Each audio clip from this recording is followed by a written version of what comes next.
श्रीयुत सीताराम मोहिते राहणार तळसंदे यांचे सुख म्हणजे काय, तसेच कृष्णाचे वेगवेगळे अवतार कसे होऊन गेले यावर उत्तम उदाहरणे देऊन झालेले हे प्रवचन आहे. आणि हे प्रवचन आपण शेवटपर्यंत नक्की ऐकावे. आणि खूपच सुंदर असं सोप्या भाषेत श्रीयुत मोहिते महाराजांनी आपल्याला हे प्रवचन सांगितलेले आहे, तर ते आपण ऐका. की सुख हे कशा स्वरूपाचं आहे. सुख आपण शोधायला निघालो, पण सुख कुठे आहे आपण बघायला निघालो. या सुखामध्ये आपण अडकलो, मायेत अडकलो. म्हणजे आपण कशात अडकलो, हे मला सुख देतंय, सुख देतंय का दुःख देतंय हा विशेषणाचा म्हणजे विषयात थोडा आपला काल झालेला आहे. परंतु त्याच्यामुळेच आपण याच्यातून निघत नाही. हे विषय जे आहेत या विषयापासून का लिप्त आपण होत नाही. ते मला सुख देतात आणि त्याच्यामुळे आपण त्याच्यातून निघू शकत नाही. पण एक गोष्ट अशी आहे की विषय जे सुख देतात त्या विषयामध्ये सुख तरी आहे का, आपण आत्मचिंतन करू ना. रात्री जसं बघितलं ना की आपण सुख भगवंताकडे मागतो, तसं विषयाकडे बघू. हे मला विषय तरी सुख देतात का, या विषयाकडे तरी सुख आहे का, हे आपण बघायला पाहिजे. एक गोष्ट तुम्हाला थोडक्यात उदाहरण सांगतो. जिलेबी खातो आपण, जिलेबीचा आनंद. एक उदाहरण, आपला विषय कोणता, ते जिलेबीचा. जिलेबी खाल्ल्यानंतर आपल्याला आनंद होतो. एक जिलेबी खाल्ल्यानंतर जर एवढा आनंद, 25 जिलेबी खाल्ल्यानंतर केवढा आनंद. त्रैराशिक पद्धतीने 25 पट व्हायला पाहिजे जर जिलेबीचा आनंद असता तर.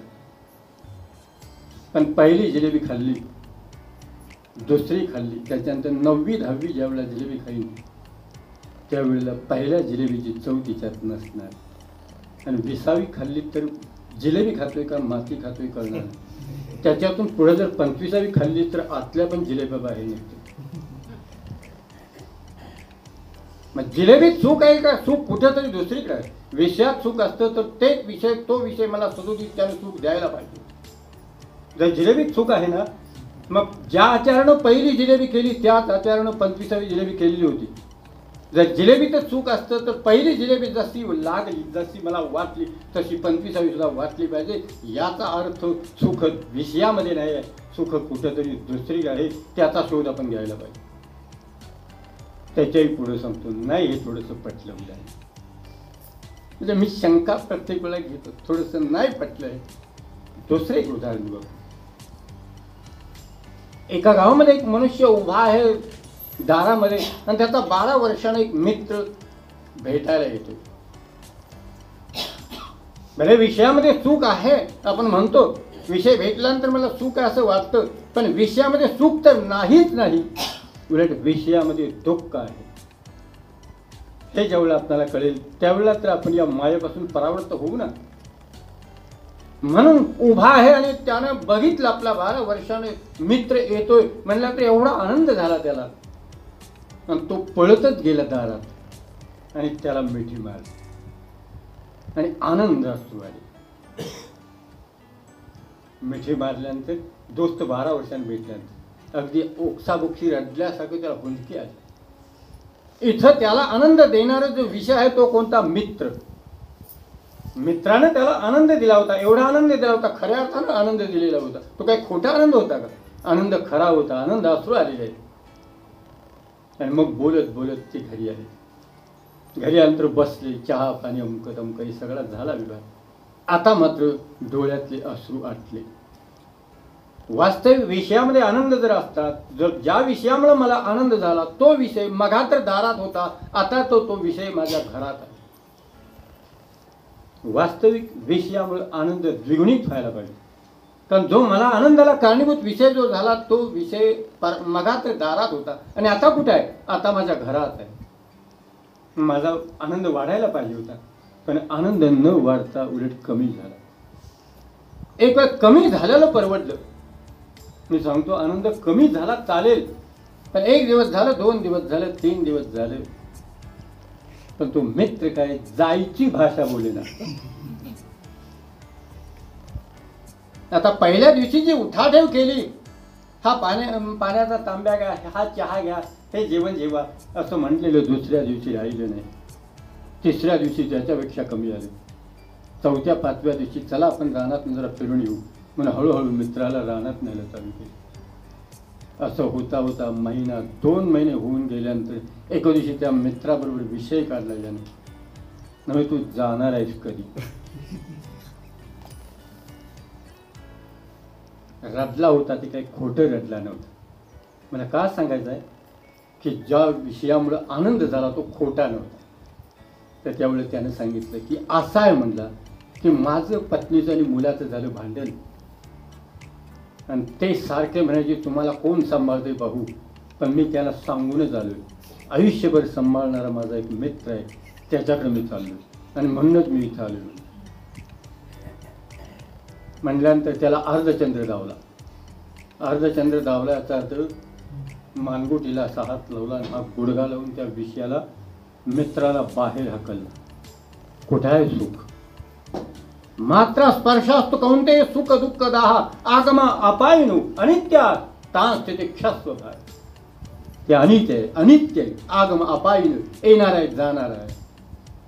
आणि म्हणून विषयामध्ये सुख आहे. नाही मग मला सुख व्हावं असं जे वाटतंय ते कुठनं वाटतंय. ज्यार्थी मला सुख व्हावं असं वाटतंय त्यार्थी सुख कुठंतरी अंतर्यामी त्याचा सागर असला पाहिजे आणि ते मला आठवत असलं पाहिजे, म्हणत असलं पाहिजे की मला सुख पाहिजे. याचा अर्थ सुख कुठंतरी अंतर्यामी. ताईसा हृदयामध्ये मी राहू असता सर्व सुखांचा आरामू भ्रांता शिकामू विषयावर. पण आम्ही मात्र सुख शोधतोय विषयाकडे. इथंच आपण अडकलेलो आहोत. आणि म्हणून आपण आनंदित सुखी असायचं का दुःखी असायचं हे माझ्या हातात ठेवलं नाही. मुक्त होतो परी बळेती झालो बद्ध घेऊन या छंद माझे माझे. मुक्त होत नव्हे, मुक्त आहे. होतो ही भाषा वेगळीच आहे, पण मुक्त आहे बंधकाले की बंधावा वेदांतशास्त्र सांगते. आणि म्हणून मी सुखी असायचं का दुःखी असायचं मी ठरवलं पाहिजे का लोकांनी ठरवायचं. मी सुखी असायचं का दुःखी असायचं मी ठरवायचं नाही तर काय लोकांनी ठरवायचं नाही. पण आम्ही सुखी असायचं का दुःखी असायचं हे आमच्या ताब्यात राखलं नाही. आम्ही सुखी असायचं का दुःखी असायचं हे लोकांच्या ताब्यात देऊन बसलो आणि म्हणून बद्ध झालो. एक न दिसणारा न तुटणारे धागे आपण एकेकाला देऊन टाकले. तुम्ही हलवायचे मी हलायचं, तेवढं काम तुम्ही करायचं. माझ्या अंतःकरणाशी माझ्या हृदयाशी एक धागा तो माझ्या पत्नीशी जोडून दिला, माझ्या मुलाशी जोडून दिला, माझ्या गाडीशी जोडून दिला, माझ्या जमिनीशी जोडून दिला, माझ्या उद्योगाला जोडून दिला, माझ्या सुनेला जोडून दिला. मी सुखी असायचं का दुःखी असायचं मी ठरवणार नाही, माझी सून ठरवणार. कारण तिच्या हातामध्ये जरा काहीतरी वेगळं बोललं की मी विचलित झालो. मुलगा काही जरा वेगळं काहीतरी बोलला की मी विचलित झालो. याचा अर्थ तुम्ही सुखी असायचं का दुःखी असायचं तुम्ही ठरवत नाही, ठरवतात ही लोक. ते वास्तव आहे. आम्ही सुखी असायचं का दुःखी असायचो. उद्योगाच्या सुद्धा हातात आम्ही धागा दिलेला आहे. त्याचं काहीतरी बरं वाईट झालं तर तो हलवतो धागा, आम्ही हलायला लागलो. गाडीच्या ताब्यात एक धागा दिला, गाडीनं काही बरं वाईट झालं तर गाडी हलवते धागा, तो न दिसणारा आणि न तुटणारा असे धागे आहेत ते हलवतात आणि आम्ही हलतो. सुखी असायचं का दुःखी असायचं हे आमच्या ताब्यात नाही आहे, आम्ही लोकाच्या ताब्यात आहे. दुरत्या तरायला उघड आहे म्हणून तरायला उघड. दुसरी गोष्ट आम्ही सुख शोधायला निघालो. भाग्यवान लक्षण किंवा समाधानी सुखी माणूस आम्ही कोण समजतो? 2 चाकी गाडी ज्याच्याकडे आहे, 4 चाकी गाडी ज्याच्याकडे आहे, बंगला ज्याच्याकडे आहे, बँक बॅलन्स ज्याच्याकडे आहे त्याला सुखी आम्ही म्हणतो. हे तर म्हणतो आपली कल्पना अशी आहे. आणि म्हणून आपण धावतोय की मला 2 चाकी पाहिजे, मला 4 चाकी पाहिजे म्हणजे मी सुखी होईन. मी का सांगतोय? तरायला अवघड याच्यामुळे झालेला हा विवेक आपल्याकडे जागृत व्हायला मी थोडं सांगतो. हा जो पण विवेक जागृत होत नाही, एकदा का विवेक जागृत झाला की तुम्ही निश्चितपणे अशी भीक मागणार नाही सुखाची विषयाकडे. ते आपण जे म्हणतो ना सुखाकडे मला कुठेतरी सुख दे म्हणून विषयाकडे मागितलेली भीक आहे. एक गोष्ट तुम्ही म्हणाल मग जेवण खाणं अमकं तमकं हे आपल्याला नको का? पण एक असा युक्त आहार विहारस्य युक्त चेष्टस्य कर्मसु युक्त स्वप्नावबोधस्य योगो भवति दुःखः. नात्यस्ततस्तु योगोस्ति न चैकान्तमनस्नता न चाति स्वप्नशीलस्य जागृतो नैव जागृतो. युक्त आहार विहार जर असेल तर विषयाकडे, आणि विषय तुम्हाला काही करू शकत नाही. विषयाकडे भीक सुद्धा मागायचं काही काम नाही. नव्याने मोठमोठे वार जरी झाले तरी तुम्ही सहन करू शकता, हे पण दृष्टांत तुम्हाला देणार. भुकेची यातना सोडाच, पण मोठ्याने वार सुद्धा जरी झाले तर त्याच्यापासून सुद्धा कसं अलिप्त व्हायचं. कारण सुखदुःखे समीकृत्वा लाभाला भूजया तो युद्धाय युज्यस्व नैवं पापं वाप्ते, हे सुद्धा सांगा. पण एक गोष्ट आम्ही जे सुख म्हणून शोधायला लागलो की तरी सुख आहे का बघू तर चिंतन आहे आपल्या. कारण स्वतःच्या विवेकाने ज्यावेळेला बघू आणि स्वतःच्या विवेकाने ज्यावेळेला समजेल अरे नाही बाबा ज्याच्याकडे मी सुख म्हणत होतो ते नाही आहे सुख, असं ज्यावेळेला समजेल त्यावेळेला आपण पाठीमागं घेऊ. आणि म्हणून मी म्हणेन 2 चाकी गाडी असल्यानंतर आपण भाग्यवान म्हणतो, 4 चाकी गाडी असली की भाग्यवान, RCC बंगला असला की भाग्यवान, बँक बॅलन्स असला की भाग्य. मी त्याचा उलट म्हणतो, 2 चाकी सुद्धा भगवंता मला दिली नाही आजपर्यंत आयुष्यामध्ये, माझ्यासारखा भाग्यवान मीच. RCC बंगला दिला नाही, की साध्या दगड मातीच्या झोपडीत मला झोपवलंच, माझ्यासारखा भाग्यवान मीच. बँक बॅलन्स मला कधी साठला नाही, माझ्यासारखा भाग्यवान मीच. तुम्ही म्हणाला असं कसं, हेच असू शकतं. माझ्याकडे 2 चाकी नाही आहे, वेगळं मधुमेहाचं औषध मला घ्यावं लागत नाही. भगवंताने जे 2 पाय दिले ते कशासाठी दिले? दिले इंद्रिय, हात पाय कान डोळे मुख बोलाय वचन, जेणे तू जोडशी नारायण. नव्हे इंद्रिय नव्हे, काम क्रोध लोभ मोह मद मत्सर हे सुद्धा दिले कशासाठी? कुणी दिले? भगवंताने दिले. आणि ते उपकारक आहेत. शेवटाला मी सांगणार आहे की कशा पद्धतीने ते सुद्धा उपकार आहेत. ज्याच्याकडे हे नाही तो इथं अनधिकारी आहे, हे पण मी तुम्हाला सांगणार. तात्पर्य या ठिकाणी मी सांगत आलो की 2 चाकी सुद्धा मला दिली, किती भाग्यवान. 2 चाकी 4 चाकी असती तर भगवंता नाही माझं मन झालं नसतं. 4 चाकीने 2 चाकी दारात ठेवून चालण्याचं माझं मन झालं नसतं. केवढं मोठं भाग्य आहे माझं.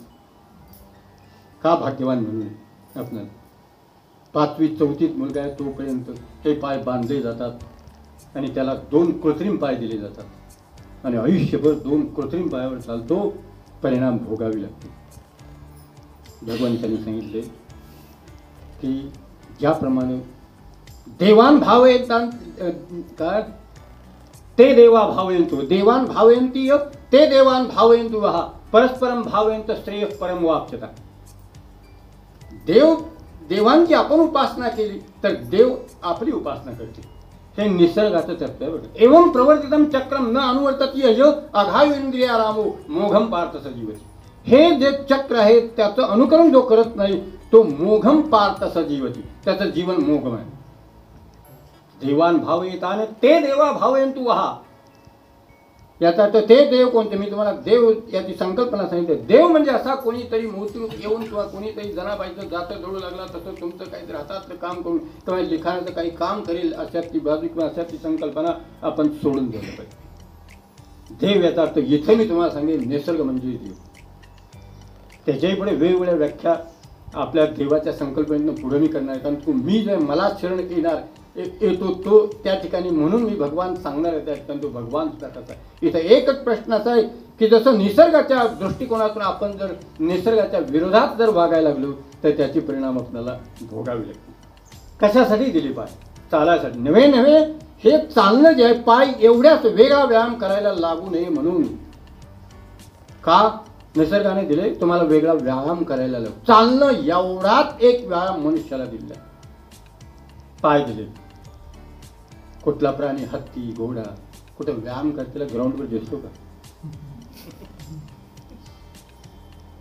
त्यांचं आरोग्य कधी बिघडले? निसर्गात जसा आहे त्या निसर्गाप्रमाणे झोपून दिले. पाय भगवंतानी दिली ती चालायला दिली. आम्ही बंद केली पाय.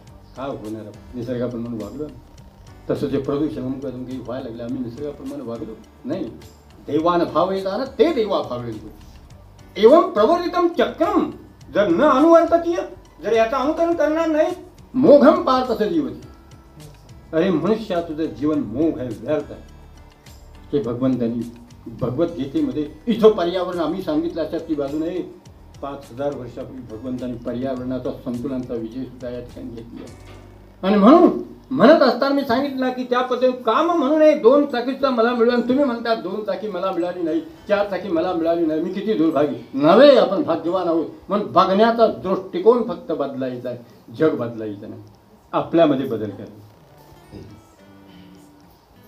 दगडा मातीची झोपडी मला दिली, RCC बिल्डिंग मला दिली नाही. पण एक गोष्ट झोपडी जी आहे त्या झोपडीला ऋषी मुनींनी नाव सुद्धा झोप पडी ती झोपडी. त्यांनी नाव उगाच दिलं नाही, झोपडी नाव का दिलं त्यांनी? अरे झोप पडी ती झोपडी, खऱ्या अर्थाने चांगल्या पद्धतीने झोप पडणार. झोपत नसेल तर तुम्हाला आरशीची बंगला असून का उपयोग असणार आहे का? असू शकत नाही. एकदा का झोपलो की भिंतीला मार्बल आहे का टाईल आहे का काय याचा विषय संपला. झोप महत्वाची आहे. हा आरशीची बंगला आहे का कोणता बंगला आहे का माहिती आहे का आपल्याला? काही नाही. झोपल्यानंतर काय प्रश्न आहे? काही प्रश्न असू शकत नाही. आणि म्हणून का म्हणू नये दगड मातीचं मला घर दिलं भगवंता, याच्यासारखा भाग्यवान मी का म्हणू नये? मी काय तुम्हाला म्हणा म्हणतोय? मी संपत्तीचा आणि ऐश्वर्याचा द्वेष करतोय अशाची बाजू नाही. याच्या पाठीमागचा संकल्प जैसी स्थिती आहे तैशा परी आहे, कौतुक आहे संगीतात. हा विषय ज्या तुम्हाला ऐश्वर्य असेल तर त्या ऐश्वर्याचा सुद्धा कसा उपयोग करायचा हे पण याच्या ठिकाणी तंत्र आहे. जसं दारिद्र्य तसंच ऐश्वर्य. दारिद्र्यामध्ये उपभोगणारे संत सुद्धा आहेत आणि ऐश्वर्यामधले सुद्धा संत आहेत. एकनाथ महाराजांच्या घरी 12 वाजता सदोदित भोजनावळी असायची. असं नाही, अर्थ असा नाही. पण तुमच्याकडे जे आहे ते तुम्ही बघत नाही, दुसऱ्याकडे लक्ष द्यायला लागला तुम्ही, तिथंच दुःखी आहात. तुमच्याकडे 2 मजली बिल्डिंग आहे पण शेजारीची 4 मजली बिल्डिंग असल्यामुळे तुम्हाला दुःख आहे. पण तुमची 2 मजली बिल्डिंग असण्याचं सुख तुम्हाला नाही. एकदा एकाला म्हणलं एवढा तू का दुःखित? तर तो म्हणतो नाही हो महाराज, माझं हे साधं होय आणि शेजाऱ्याची 4 मजली बिल्डिंग आहे. दुरुत्या तारायला अवघड आहे. किती समजूत घातली तुमच्या प्रवचनानं, पण तू नाही ते दुरतो. आतल्यात ते वाटतंय थोडं का असेल. मी म्हटलं असं आहे, मी चिंतनाचा विषय सांगतो. म्हणजे माझ्याकडे आहे त्याच्यातून उपाय. असं चिंतन कर तू. काय चिंतन करू? अरे मुंबईत जाऊन फिरून ये जा. 20-20, 25-25 मजली बिल्डिंग आहेत लोकांच्या आणि हे तुझे 4 मजली बिल्डिंग तर काय शेजाऱ्याची? महाराज म्हणले मुंबईत आणि 40 मजली बिल्डिंग असू दे, शेजाऱ्याची 4 मजली बिल्डिंग मला खटकते. तुम्ही काही जरी म्हणलं हे वास्तव आहे. आपण याच्यातून निघू शकत नाही. एवढा म्हणलं जरी किती भले तत्वज्ञान ऐकणारी माणसं सुद्धा म्हणजे महाराज सगळं बरोबर आहे, किती समजूत घालू जीवाला नाही जमत. थोडं का होईना आतमध्ये खटकते. मी त्याला म्हणलं आणखीन विचार करू आपण. स्वतः चिंतन करायचं. स्वतः चिंतन केल्याविना होऊ शकत नाही. स्वतःची शकल लढवायला पाहिजे. काय त्याशिवाय होऊ शकत नाही. मी सांगितलं ना, असं नाही ते नुसतं शब्द सांगितले म्हणजे झालं नाही. आपण गाडी चालवायला शिकलं पाहिजे, हे व्हायला पाहिजे. नुसतं टिपिकल ज्ञान असून चालणार नाही, नुसती नियमावली असून चालणार. ही सूत्र नुसती बसून चालत नाही. त्या सूत्रात आकडे प्रत्येकाचे वेगवेगळे. ही सूत्र आहेत. जसं शिक्षक गणिताचा शिक्षक एक उदाहरण सोडवतो आणि खाली 30 गणित या पद्धतीची आहेत या सूत्रांवरून तुम्ही सोडवून आणा. आम्ही जर आलो बघितलं की गुरुजींनी गणित जे सोडवलं ते त्यात आकडे वेगळे होते आणि इथं आकडे वेगळे दिसतात. अरे सूत्र म्हणजे आकडे बदललेले आहेत फक्त. मग तेवढे डोकं वापरायला नको का? गुरुजींनी सांगितलं त्यात आकड्यातून तेच सूत्र असेल, मग तुम्ही काय गणित सोडवलं? आकडे बदल असणार आहेत. त्याच्यामुळे प्रत्येकाचे आकडे बदल आहेत. इथे एकाचाही आकडा एक नाही. मग ह्या सगळ्यासाठी फक्त हे सूत्र सांगितले. त्यामुळे गणित तुम्हाला सोडवावं लागणार, दुसरा कोणीही गणित सोडवणार नाही. नुसतं एक गणित आणि नियमावली अशी आत्मसात करून काही उपयोग होणार नाही. डोकं आपलं चालवायला लागणार. उदाहरण एक सांगून पुढे जातो. एक वस्तू संग्रहालय होतं. ते वस्तू संग्रहालय बघायला लोक येत होती. जो द्वारपाल होता त्याची बदली झाली होती आणि नवीन द्वारपाल तिथे आलेलं होतं. त्या द्वारपाल नवीन आल्यामुळे त्याला नियमावली दिली होती. वस्तू संग्रहालयात माणसं आत गेल्यानंतर किंवा काय अशी काय ते नियमावली, कुणाला सोडायचं कुणाला नाही सोडायचं नियमावली. नियमावलीचं पुस्तक त्याने वाचले होते. त्याच्यामध्ये एका बाजूला छत्री ठेवायची झाली तर एका बाजूला कोपरा केलेला होता. चपलं कुणाची ठेवायचं दुसऱ्या बाजूला दुसरा कोपरा होता. एक व्यक्ती आली, म्हणले मला वस्तू संग्रहालय बघायला जायचं. काय हरकत नाही, या ठिकाणी छत्री ठेवा, या ठिकाणी चप्पल ठेवा आणि आतमध्ये जावा. तो म्हणला मी चपला पण आणल्या नाही आणि छत्री पण आणली नाही. मग म्हणला तुम्हाला घरी जाऊन चपला आणि छत्री आणा.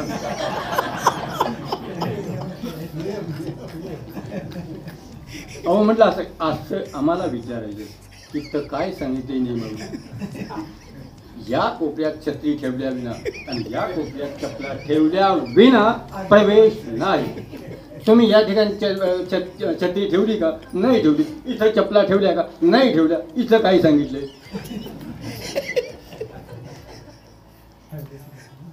असं जर तुम्ही हे सूत्र वापराल तर अजिबात उपयोग करू शकणार नाही. आपलं डोकं चालवलं पाहिजे. आपणच आपला शत्रू आणि आपणच आपला मित्र. उद्धार आपणच आपल्याला करायला अशी अपेक्षा फुकटची काही करू नका. कोणीतरी माझ्या डोक्यावर हात ठेवी आणि माझा उद्धार होईल असं नाही. स्वतःचं संशोधन स्वतःच करायला पाहिजे. एक ज्ञानेश्वर माऊलीला स्मरून किंवा ज्ञानेश्वर माऊलींची एक परवानगी घेऊन किंवा ज्ञानेश्वर माऊलीला वंदन करून एक शब्द मी बोलणार आहे. त्यांना वंदन करून म्हणतो एवढ्यासाठी की 700 वर्षापूर्वी ज्ञानेश्वर माऊली त्या ज्ञानेश्वर माऊलीनं 700 श्लोकावर 9000 ओळींचं भाष्य लिहिलं. ते लिहिण्यापेक्षा असं केलं असतं तर चाललं नसतं का की कशाला उपद्व्याप मी तुम्हाला देऊ डोक्याला. 700 श्लोकाचं परत 9000 करण्यापेक्षा तुम्ही प्रत्येकानं या आणि तुमच्या डोक्यावर मी हात ठेवतो आणि ब्रह्मांड तुम्हाला प्राप्त होईल. केलं नसतं का. करील ते काय लोहे महाराज परी पाहे शोध बीजान. याचा अर्थ असा आहे की असं नाही फुकट ठेवलं. त्यांच्याजवळचं काय आत्मज्ञान कमी होणार होतं तुमच्या डोक्यावर. त्याने त्यावेळेची अशी त्यांना तर मुक्त करून सोडलं असतं ना. त्याने करता आलं असतं ते.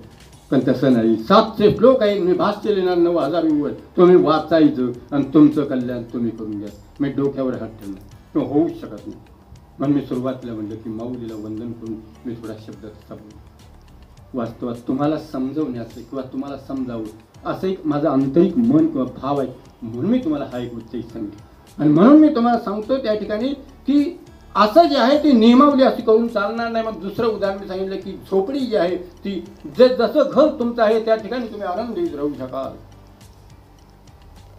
भलता परिग्रह असल्यानंतर 4-5 बंगले असल्यानंतर अमका असल्यानंतर समाधानी असे अजिबात तुमच्या डोक्यात जर कल्पना असेल तर ती पहिली काढून टाका. या कल्पनेनंच आम्ही दुःखी आहोत.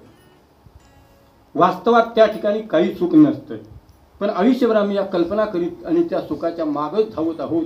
पण सुखात आपली कधी गाठ पडत नाही. असं होऊ शकते. आणि म्हणून इतकं असेल आणि मग सुख मिळेल उठाउठी करू नका. सुख आहे आणि असं मिळेल असं आपल्याला म्हणता येत नाही. बंगला असला किंवा गाडी असली आणि सुख मिळेल असं म्हणता येत नाही. 2 चाकीने 4 चाकी गाडी समजा का हो महाराज 4 चाकी गाडी असल्यानंतर सुख नाही का असं कसं म्हणतात. मला एका त्यातनं प्रश्न विचार. 4 चाकी कधीतरी आपल्याला राहू दे. 2 चाकी पायानं चालू कधीतरी अशी आहे गाडी अनावश्यक गाड्यांचा वापर आहे. ते कसं मुलाची एक गाडी मुलीची एक गाडी पत्नीची एक गाडी यांची एक गाडी आणि सगळ्यात मिळून एक गाडी.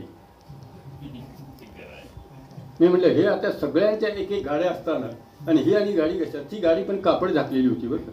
कारण का कंपनीत जातानाच हे कापड न्या जावं म्हणतो. कारण का कधी वापरात नसते ती गाडी झाकूनही ठेवायला. त्यामुळे जातानाच कापड देते. एक गोष्ट काही गरज आहे का त्या गाडीची. एवढं ऐशारामी जीवन. याच्याही पेक्षा ऐशारामी जीवन नाही. पृथ्वी तलावर या ह्याच्यावर बिना पायाला स्पर्श करता अखंड आयुष्य शेवटपर्यंत संपून टाकणाऱ्या व्यक्ती आहेत. पायाला जमिनीचा स्पर्श न करता. हे वास्तव आहे. तुम्ही म्हणला असं कसं आहे. लहान मूल जेवढा जन्म होतो त्यावेळेपासून ते सॉक्सनं पाय बांधून टाकले. तिथून पुढं मग ते बूट अमकत काही वर आहे बाहेर निघाल तर बूट आहे सगळं. आणि पुन्हा मोठेपणे बूट सॉक्स आहे तर जेवताना सुद्धा काढणे नाही. आणि आयुष्यभर शेवटी पृथ्वी तलावर पाय न ठेवता पृथ्वीला स्पर्श न करता निघून जातात. याला का जीवन म्हणावं. जीवन कशाला म्हणावं याचा आपण अगदी उहापोह केला.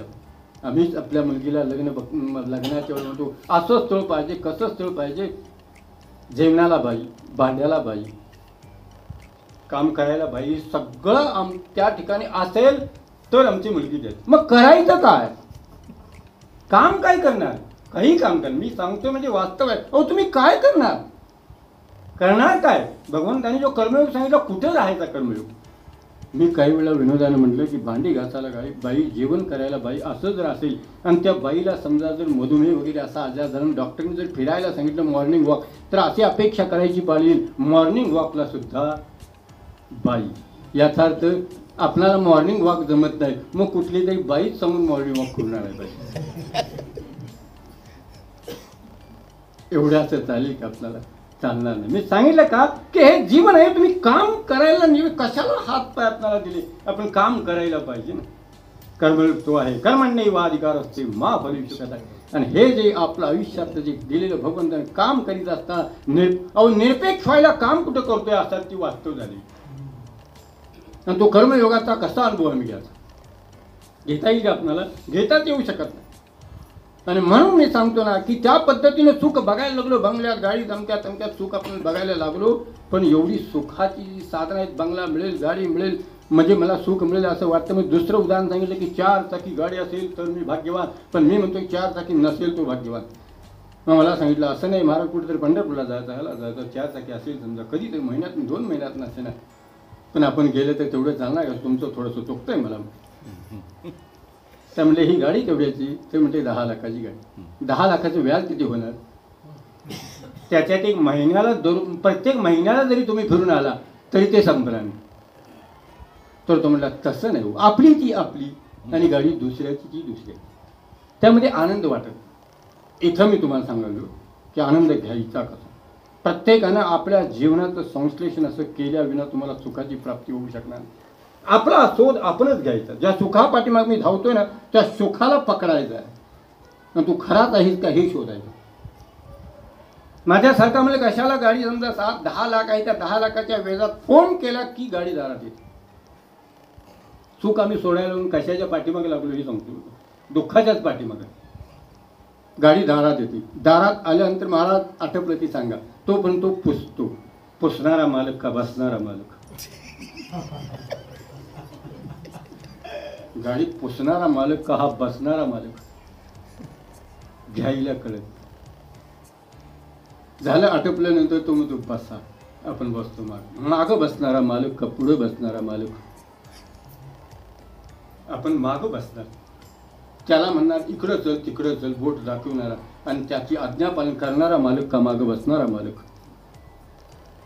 मी का सांगतो, असं आपल्या जीवनाचं चिंतन केल्याविना, असं जर केलं जीवन तर सुख तुमच्या जवळ आहे. सुख कुठेही लांब नाही आहे. कुठं पंक्चर झाली काय झालं तर मी इथं झाडाखाली झोपतो, तो पंक्चर काढून झाल्यानंतर मला उठव. असलं सुख सोडून आपण ही गाडी आणि त्याच्यामध्ये एवढं डोक्याला टेन्शन घेऊन बसलो. सुख आहे का दुःख आहे ज्याचं त्याने ओळखाय. याच्याही पुढे सांगतो, 35 लाखाची गाडी एक आमच्या मित्राने घेतली, नवीच तेच गाडी घेतली. घेतल्यानंतर तुम्हाला वाटतं सुख आहे, पण एक 4-8 दिवसात अशी एक खडकी पडली.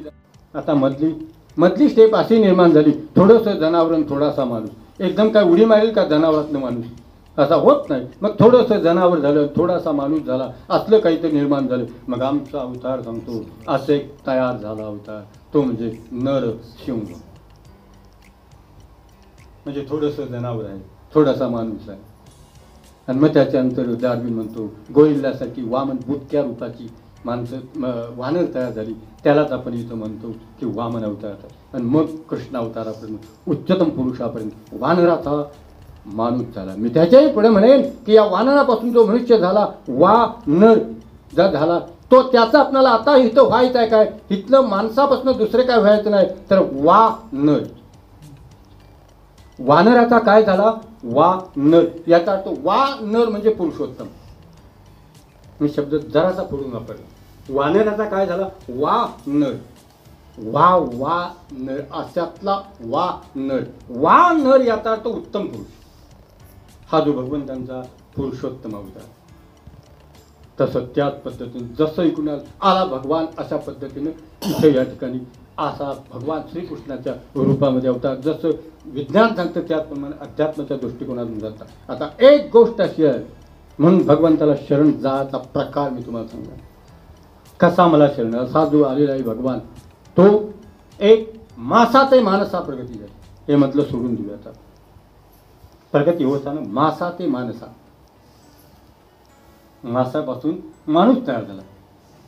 सर्वात जर चंचल का असेल मासा, सर्वात जर स्थिर मग काय असेल तर माणूस असायला पाहिजे. म्हणून आता हा स्थिर नाही तो सोडून जा. कारण शेवटची स्टेप जर अवस्था असेल तर ती अस्थिरतेकडून स्थिरतेकडे वाटचाल आहे. भगवंतांच्या एक श्लोकातलं एक चरण आहे. वाटचाल आहे कशावरून, चंचलत्वाम स्थितीम स्थिराम. चंचलत्वाम स्थितीम स्थिराम. चंचलत्व पासून स्थिराम स्थितीकडे प्रवास आहे. माशापासून माणसापर्यंत आता तो स्वस्थ राहू शकतो, स्वस्थ शांत होऊ शकतो, स्वस्थ झोप घेऊ शकतो. तो कोण? माणूस. परंतु अजिबात झोप कमीत कमी नवे नवे पाण्यातील मासा झोप देई कैसा जावे त्याच्या वंशात मागा. झोपेचं इव्हॉल्युशन होता होता स्वस्थ आणि स्थिर झोप घेणारा फक्त एकमेव माणूस आहे. तुम्ही म्हणाल की नाही जनावरं झोप घेत नाहीत का? इथं थोडासा प्रश्न. माणूसच झोप घेतो, स्वस्थ आणि चांगली झोप घेऊ शकणारा ही या आपल्या ऐहिकमधली झोप म्हणतो. ती झोप अजून त्याच्याविषयी विचार करणार आहे मी, पण ऐहिक झोपेबद्दल चाललेलं आहे. कारण ऐहिक झोप जो चांगल्या पद्धतीने घेऊ शकतो तोच त्या झोपेपर्यंत जाऊ शकणार. मग जनावरं का घेऊ शकत? जनावरं घेऊ शकत नाहीत, त्यांच्या ठिकाणी अहमच नाही. त्यामुळे झोपेचं सुख घ्यायचं कोणी हा प्रश्न आहे. मी काय सांगितलं? त्यांच्याकडे अहमच नाही आहे. झोपेचं सुख घेणार कोण? घेऊच शकत नाही. लहान मूल किती चांगलं झोपलं आपण म्हणतो, त्याच्यासारखी झोप जर मला असती केवढी चांगलं झोप. त्याच्या चेहऱ्यावर बघितलं ना केवढी झोप त्याला चांगल्या पद्धतीची असते. मग तुम्ही म्हणाल त्याला झोप चांगल्या पद्धती, झोप शरीराची आहे त्याची नव्हे. त्या झोपेचं सुख तो घेऊ शकत नाही. त्या घेऊ शकतो त्या झोपेचं सुख उलट तुम्ही घेऊ शकाल, पण तो घेऊ शकत नाही. कारण त्याचा अहम अजून जागृत नाही आहे. म्हणून अहम जागृत असायला पाहिजे. किंबहुना अहम पाहिजे तर अहम ब्रह्मास्म्य होईल. अहमच नसेल तर ब्रह्मास्म्य व्हायचं कोणी? बाकीच्या जनावरांच्याकडे अहमच नाही, ब्रह्मास्म्य व्हायचाच प्रश्न येत नाही. अहमच नाही. म्हणून अहमची जी निर्मिती आहे ती अहमची निर्मिती सुद्धा चांगल्यासाठीच आहे. कारण का भगवंत या रूपाने नटून अहमच ब्रह्मास्मीचा परत अनुभव घेतो. म्हणून मासापासून माणसापर्यंत या स्थिरतेकडे जो प्रवास झालेला आहे तो इथून इथं राहिला. झोपेत आनंदाचं सुख जो घेतो तो त्या पद्धतीने घेऊ शकतो. आणि म्हणून एक तुम्हाला सांगितलं की जेवढे जेवढे विषय आहेत, जेवढा अहम जो आहे तो जेवढा जागृत होईल. अहम तर कसा जागृत झाला मी तुम्हाला सांगितलेलं आहे. म्हणून ह्या विश्वरूपानं आपण नटलेलो आहोत असं समजा. जो अहम आहे तो कुठून जन्माला आला मी तुम्हाला सांगतो. आणि मग क्षण कसं यायचं तेही सांग. अहम जो आहे तो कुठून निर्माण आला आणि वास्तवात तो अहम नाही. अहमच काल्पनिक आहे. पण काल्पनिक अहम जो आहे तो काल्पनिक अहम आहे म्हणून तो अहम घालवता येतो. त्या दोन्हीची भेट करून तो अहम काल्पनिक कसा निर्माण झाला सांगतो. एक तुम्हाला एक उदाहरण देतो. स्वप्न पडलेलं आहे आणि स्वप्नामध्ये मी प्रवचन देतो आहे. कोल्हापूरला आलो आणि प्रवचन द्यायला लागलो. आणि प्रवचन देताना इथं मी बसलेलो आहे आणि इथं श्रोते बसलेले आहेत. इथं ही भिंत आहे, इथं पंखा आहे, इथं ट्यूब आहे. हे सगळं चाललेलं आहे. मी प्रवचन द्यायला लागलो. आता या ठिकाणी इथं जो बसलेला आहे तो कुणी निर्माण केला? स्वप्नाने कल्पनेने निर्माण केलं. तो मी निर्माण केला. इथं बसलेला आहे तो मी निर्माण केला. आणि श्रोते कुणी निर्माण केले? श्रोते सुद्धा मीच निर्माण केले. तुम्हाला कुणी निर्माण केलं? मी निर्माण केलं. श्रोते समोर बसवले. ही भिंत किंवा हा बंगला कुणी निर्माण केला? बंगला सुद्धा मीच निर्माण केला. हे सगळं मी निर्माण केलं. पण त्याच्यात एक गोष्ट महत्त्वाची निर्माण केली. ती महत्त्वाची गोष्ट म्हणजे कोणती? तर याच शरीरामध्ये मीत्व निर्माण केले आणि तुमच्या शरीरामध्ये परत्व निर्माण केले. या एका शरीरामध्ये मीत्व निर्माण केलेलं. वास्तविक सगळं हे सुद्धा शरीर तसंच आहे, काय वेगळ्या मटेरियलनं तयार केलेलं नाही. आणि तुमची सुद्धा शरीर वेगळ्या मटेरियलनं तयार केलेली नाहीत, कल्पनेनं तयार केलेलं आहे. परंतु एका शरीरामध्ये मीत्व निर्माण केलं आणि दुसऱ्या शरीरांच्या मध्ये परत्व निर्माण केलं. म्हणजे अहमत्व भाव एका शरीरामध्ये निर्माण केला आणि परत्व भाव दुसऱ्या शरीरामध्ये निर्माण केला. आणि मग हे परत्व तुम्हाला ठेवून मी अहमत्व या शरीरामध्ये ठेवून हा जो प्रवचनचा व्यवहार करायला लागला. तद्वत इकडं आपण बघायचं.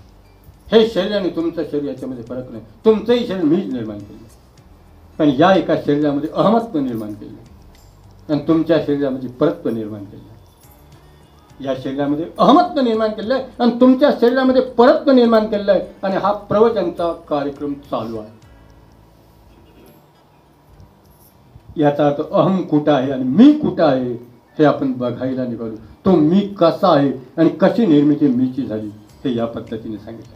तसं त्या पद्धतीनं अहम जो आहे तो अहम अशा पद्धतीने निर्माण होतो. मग त्या भगवंताला शरण जायचं, मग त्या भगवंताला भजन करायचं, भगवंतात विलीन व्हायचं. म्हणजे कशा पद्धतीने शरण जायचं, कशा पद्धतीने विलीन व्हायचं, हे हा विषय जरा मोठा आहे. 1-2 मिनटं राहिले फक्त. उद्या त्याला पण द्यायचा झाली शिवा भगवंतांनी आपण पुंडरी श्री ज्ञानदेव तुकाराम